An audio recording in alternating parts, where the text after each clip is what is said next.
এবছরের এখনো পর্যন্ত সবচেয়ে বিতর্কিত এবং আলোড়িত ছবি দ্য অ্যাক্সিডেন্টাল প্রাইম মিনিস্টার মুক্তি পেল আজ। মনমোহন সিং এর বায়োপিক এই সিনেমা সঞ্জয় বারু লেখা বই নিয়েই এই ছবি।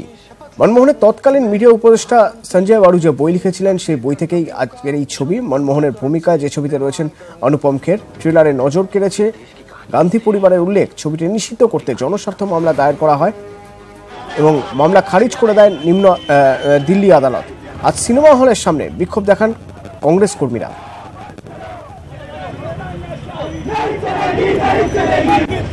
প্রথম শো দেখে আসার পর দ্য অ্যাক্সিডেন্টাল প্রাইম মিনিস্টার কেমন লাগলো, কি বলছেন দর্শকরা?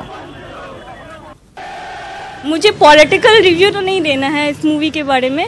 मैं इससे बीजेपी को तो फ़ायदा होगा ही, लेकिन बेसिकली इस मूवी में था कि मनमोहन सिंह के लाइफस्टाइल में बहुत कुछ एडिटेड था, ओमिटेड हुआ था, बहुत कुछ दिखाया नहीं गया था। আমাদের বিচার করতে হবে যে আমরা প্রাইম মিনিস্টার মনমোহন সিংকে মানে ওনার যে ভিতরের যে খবরগুলো যেগুলো আমরা জানতাম না, অ্যাজ এ পলিটিশিয়ান উনি কতটা দেশের জন্য কাজ করেছেন, যেগুলো আমাদের একদমই অজানা ছিল, সেগুলো বইটা খুব সুন্দরভাবে আমাদের সামনে তুলে ধরেছে।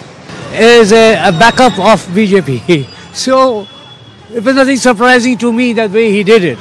As a matter of fact, I was very happy that they have brought the actual picture of the plot was made to condemn him, that they couldn't do it.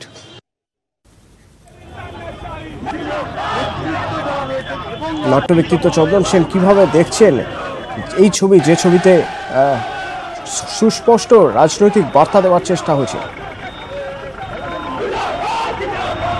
বরাবরই রাজনীতি শিল্পকে নিয়ন্ত্রণ করার চেষ্টা করে এসছে, সেটা একেবারে আদিম যুগ থেকেই।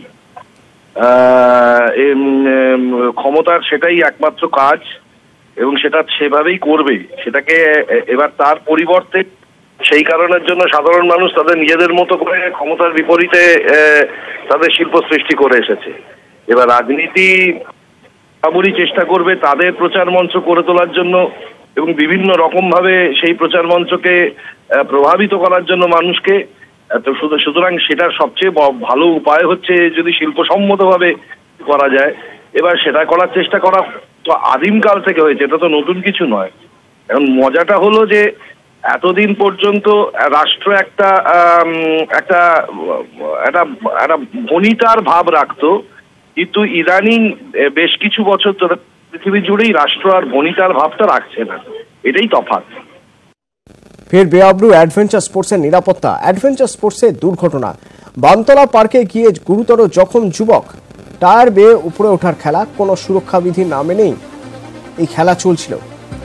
কোনো হেলমেট ছিল না, দড়ির সাপোর্টও ছিল না। উঁচু থেকে পড়ে গুরুতর জখম যুবক। যুবকের পাঁজর, কোমর ও বুকে গুরুতর চোট।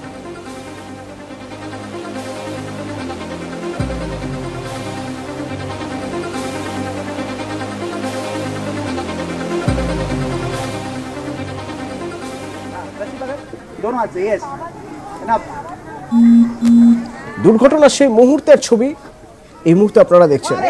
ঠিক কি হয়েছিল?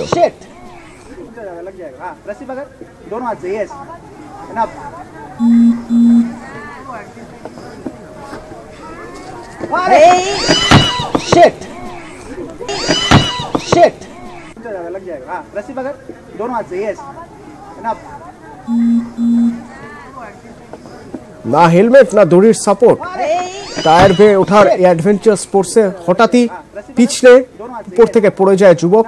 গুরুতর জখম হয়, পাঁজর, কোমর এবং বুকে চোট লাগে।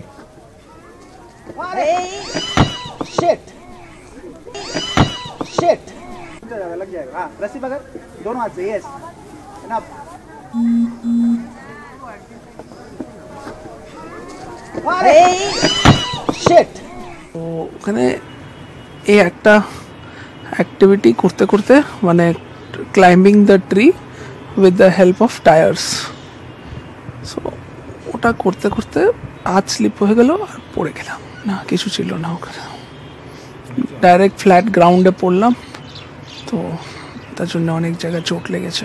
পড়ার পরে কি হয়েছে আমি কিচ্ছু জানি না। আমার বন্ধুরা আমাকে আমি আজ আনকনশিয়াস ফর 2 minutes, আমি জানি না কি হয়েছে। ওরা আমাকে গাড়িতে তুলে নিয়ে গিয়ে হাসপাতাল নিয়ে গেছে। हम चाह रहे हैं कि कोई भी वहाँ जाए तो कुछ भी एक्टिविटी करे तो there should be safety measures. जैसे अभी मेरे को तो मालूम नहीं है कि और क्या क्या वहाँ पे एक्टिविटीज़ है, पर जो एक्टिविटी से मेरा बेटा इंजर हुआ है उसमें वो रास्ता पे गिरा है। There is no support of a sand pit और अ नेट और एनीथिंग, मतलब